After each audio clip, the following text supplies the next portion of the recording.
Assalamualaikum warahmatullahi wabarakatuh. Perkenalkan, nama saya Amanda Maharani. Saya dari jurusan Manajemen Pendidikan Islam semester 4, kelas A. Di sini saya akan membuat video bertemakan manajemen konflik di masyarakat dan cara penyelesaiannya itu bagaimana. Wow, check it out. Halo teman-teman, saya akan menjelaskannya bersama dengan Ciko. What? Dalam kehidupan bermasyarakat, konflik adalah suatu hal yang gak bisa banget buat kita hindarin. Dari mulai perbedaan pendapat, kepentingan, bahkan kesalahpahaman, itu seringkali menjadi pemicu terjadinya konflik.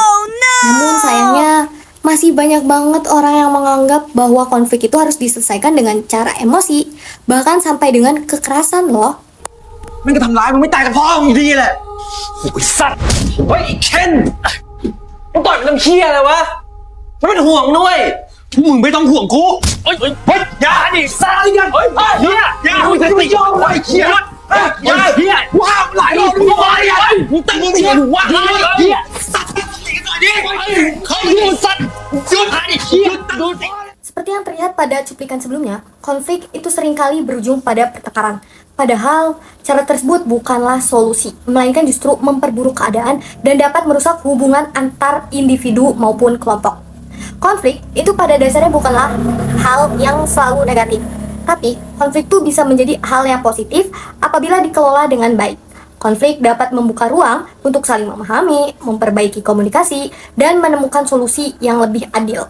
Oleh karena itu, penting banget bagi kita untuk memahami bahwa penyelesaian konflik itu nggak harus pakai cara kekerasan. Ada beberapa cara yang dapat dilakukan untuk menyelesaikan konflik secara bijak. Oke, yang pertama yaitu ada komunikasi yang efektif.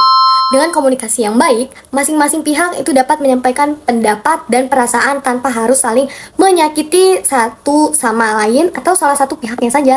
Nah, mendengarkan juga menjadi bagian penting. Jadi bukan hanya berbicara, tetapi kita juga mendengarkan dari pihak yang menyampaikan perasaan atau pendapat tersebut.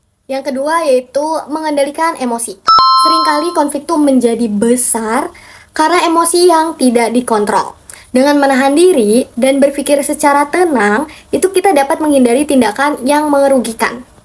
Yang ketiga yaitu mencari solusi bersama atau kompromi. Dalam konflik itu nggak harus ada pihak yang menang ataupun kalah. Justru solusi yang terbaik adalah dapat diterima oleh semua pihak. Yang keempat adalah mediasi.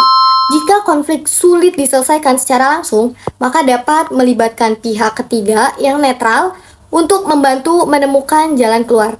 Jika konflik ini tidak berujung selesai gitu, jadi kita tuh melibatkan pihak ketiga yang netral untuk membantu menemukan jalan keluarnya ini bagaimana, menemukan solusinya juga bagaimana.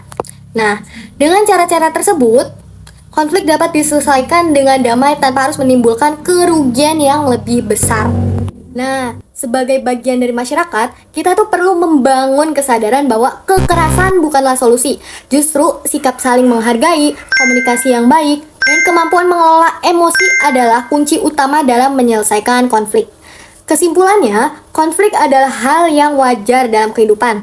Namun cara kita menyikapinya yang menentukan apakah konflik tersebut akan menjadi masalah atau justru menjadi peluang untuk memperbaiki hubungan atau sebuah hubungan. Kalian yang menentukan. Mari kita mulai membiasakan diri untuk menyelesaikan konflik dengan cara yang lebih bijak, tanpa kekerasan, dan dengan mengedepankan dialog serta pengertian.